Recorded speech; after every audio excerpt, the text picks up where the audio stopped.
بخاری صاحب، آصف زرداری صاحب نے بڑے انکشافات کر دیے.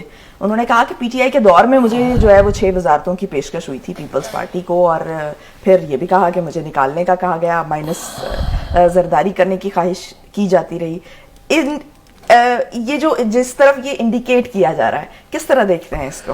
دیکھیے، یہ کافی کمپریہنسو انٹرویو ہے، اور جیسا کہ زرداری صاحب کے بارے میں ہم جانتے ہیں کہ وہ ہی از ماسٹر آف دا گیم. آپ کو پتہ ہے، یہ تو ان کے بارے میں جنرل پرسیپشن ہے کہ ایک زرداری سب پہ بھاری.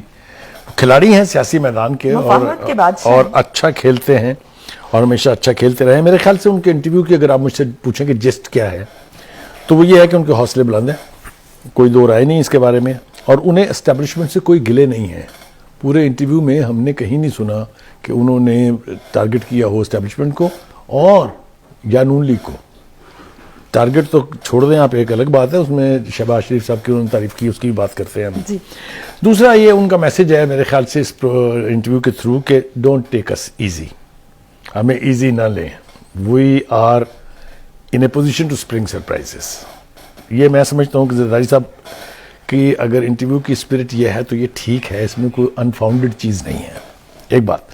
لیکن چونکہ انہوں نے بہت ساری باتیں کی ہیں، اس لیے ہم کوشش کریں گے کہ وہ باتیں جو پہلے نہیں ہوئی ہیں ذرا اس کے اوپر تھوڑی سی بات ہو جائے. ایک تو انہوں نے یہ صاف کہہ دیا ہے کہ مجھ پر جتنے مقدمات بنائے گئے ہیں، خاص طور سے جو نئے بنے ہیں پچھلے 4-5 سال میں، وہ سارے عمران خان نے بنائے ہیں. تو انہوں نے ایک طرح سے ایگزانریٹ کر دیا ہے نون لیگ کو، جس کے بارے میں تاثر یہ تھا کہ نہیں جناب آپس میں ایک دوسرے کے خلاف مقدمہ بازی چلتی رہی ہوگی، لیکن انہوں نے کہا کہ یہ جو فیز ہے اس میں سارے مقدمات مجھ پہ جو ہیں وہ عمران خان نے بنائے. حالانکہ پی ٹی آئی کے دور میں جو خان صاحب ہیں وہ یہ کہتے رہے کہ یہ تو پچھلے دور میں ایک دوسرے، وہ ہمیشہ یہ کہتے رہے اور ہمیشہ جھوٹ بولتے رہے، انتہائی ڈٹائی سے جھوٹ بولتے رہے، کیونکہ 90% of the cases against Peoples Party leadership اور Noon League leadership are all lodged and established by them. ٹھیک ہے. دوسری بات یہ ہے زرداری صاحب نے جو میں نے کہی کہ ہم بعد میں اس پہ بات کریں گے، وہ یہ ہے کہ انہوں نے کہا کہ شہباز شریف میں اور ہم میں بہت تھوڑا سا فرق ہے، صرف سوچ اور کام کرنے کے طریقہ کار کا فرق ہے. اس کا مطلب یہ ہے کہ وہ بالکل واضح طور پہ کہہ رہے ہیں کہ آئندہ اگر کوئی کلیبریشن کہہ لیجئے، کوئی اتحاد کہہ لیجئے، کوئی الائنس کہہ لیجئے جو بھی بنے گی، تو وہ شہباز شریف صاحب ان کی آنکھ کے تارے ہوں گے from the non leg side. یہ بھی انہوں نے بالکل کلیئر کر دیا ہے. دوسری بات یہ کہ انہوں نے کہا کہ ہمارے اوپر جو یہ الزام لگتا ہے کہ جناب ہمارے الائز ہمیں چھوڑ گئے، چاہے وہ بلوچستان تھا، چاہے وہ مرکز میں حکومت تھی، وہ کہتے ہیں کہ یہ تاثر غلط ہے. اور خاص طور سے انہوں نے ایم کیو ایم کے حوالے سے اپنی پوزیشن کو واضح کیا. انہوں نے کہا کہ جی ہم نے ان کو گورنر ہی دی، پورے اس عرصے میں وہ گورنر ان کا رہا، ہم نے ان کو وزارتیں دی، مرکز میں بھی دی اور صوبے میں بھی دی. تو یہ بات بھی ان کی ٹھیک ہے. جو ایک خاص حصہ ہے ان کے یعنی انٹرویو کا، وہ ہے بلوچستان کے حوالے سے. پہلی بات تو انہوں نے یہ کہی کہ جی ہم نے بلوچستان اور بلوچوں کے زخموں پر نمک کی چھڑکنے کی بجائے اس پہ مرہم رکھا. یہ بات ان کی ٹھیک ہے. اگر آپ کو یاد ہو جب وہ صدر بنے تھے تو سب سے پہلے انٹرویو میں انہوں نے کہا تھا کہ میں بلوچ قوم سے معافی مانگتا ہوں جو زیادتیاں ماضی میں ان کے ساتھ ہوتی رہی. حالانکہ ماضی میں پیپلز پارٹی کی حکومتیں بھی تھی، لیکن اس کے باوجود انہوں نے یہ میسج دیا تھا اور اس میسج نے بہت کام کیا وہاں. اب بھی وہ یہ کہتے ہیں کہ جناب ان کے مرہموں زخموں پر مرہم ہم ہی رکھیں گے، اس لیے ہمیں آپ اس حوالے سے بھی انڈر ایسٹیمیٹ نہ کریں. پھر وہ یہ کہتے ہیں کہ جی یہ جو پی ٹی آئی سے لوگ جا رہے ہیں یہ کچھ نون لیگ کی طرف مائل ہیں، کچھ آئی پی پی میں چلے گئے ہیں. ان کا وہ جہاں بھی جا رہے ہیں ان کو یہ توقع ہے کہ ان کو وہاں پذیرائی ملے گی اور ان کو وہاں اکاموڈیٹ کیا جائے گا. مطلب یہ ہے کہ ان کو اسمبلیوں میں پھر ٹکٹ دے کے لایا جائے گا کہ وہ الیکٹیبلز تو ہیں. دوسری بات وہ یہ کہہ رہے ہیں جناب جو میرے خیال سے زیادہ اہم ہے، وہ یہ کہ وہ کہتے ہیں کہ جو بلاول صاحب کے بیانات کے بارے میں ایک کنفیوژن تو میں نہیں کہوں گا لیکن ایک دو رائے پائی جاتی ہیں. کوئی کہتے ہیں کہ جی یہ چونکہ اب بزرگوں کی سیاست جو ہے اس کو دفن کرنے کی بات کر رہے ہیں کہ ایک طرف کریں ان کو گھر بٹھائیں.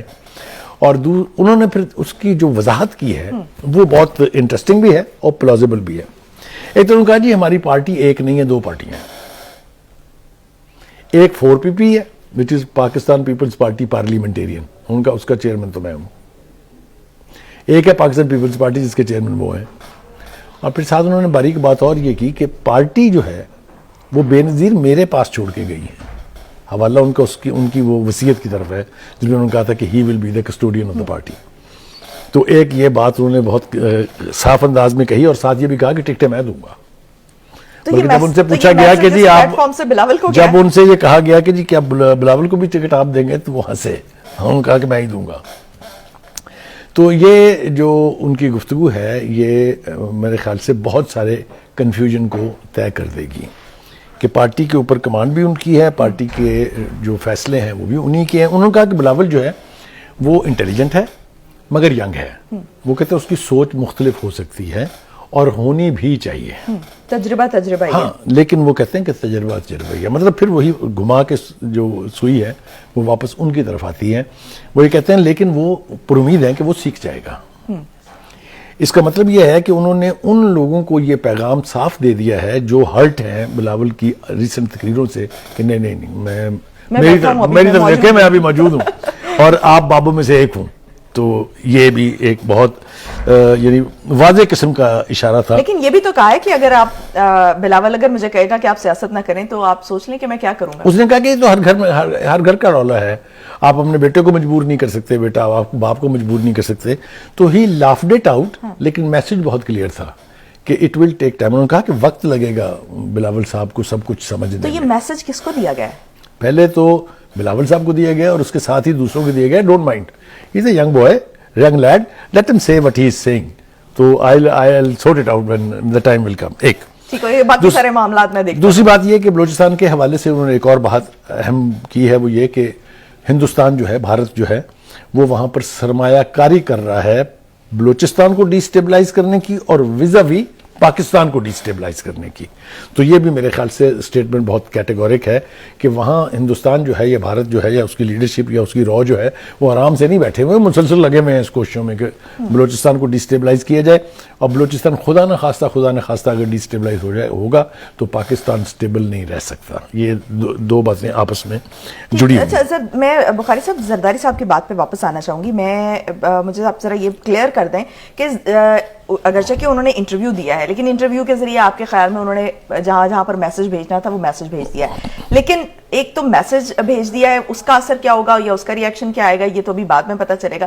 لیکن جو پارٹی پالیسی ہے, آپ کے مطابق پارٹی پالیسی کون طے کرے گا؟ اگرچہ کہ زرداری صاحب نے وہ انڈیکیٹ کر دیا کہ میں بیٹھا ہوں, میں یہ تمام کام, میرے خیال سے لیکن پارٹی پالیسی جس طریقے سے انہوں نے گفتگو کی ہے اب کوئی ابہام نہیں رہنا چاہیے. انہوں نے تو اتنی باریک ایکسپلینیشن بھی دے دی ہے, وہ 4P and 3P والی آپ نے دیکھا نا, لیکن انہوں نے کہا کہ نہیں میں بیٹھا ہوا ہوں. تو میرے خیال سے لاؤڈ اینڈ کلیئر میسج یہ ہے کہ جو پارٹی کے اہم فیصلے ہیں وہ میں نے کرنے ہیں. ہی از اے ینگ لیڈ, لیٹ ہم سے وٹ ہی از سیئنگ. میں ان کے اوپر قدغن نہیں لگانا چاہتا. YouTube پر گوگلی نیوز دیکھنے کے لیے youtube.com کی سرچ بار میں googly news T V type کریں. گوگلی نیوز کے پیج پر سرخ رنگ کے سبسکرپشن والے بٹن پر کلک کرنا نہ بھولیے. YouTube پیج پر اپلوڈ ہونے والی ویڈیوز سے باخبر رہنے کے لیے بیل آئیکن پر کلک کیجیے. آپ کو ہر نئی ویڈیو کے بارے میں نوٹیفیکیشن موصول ہو جائے گا.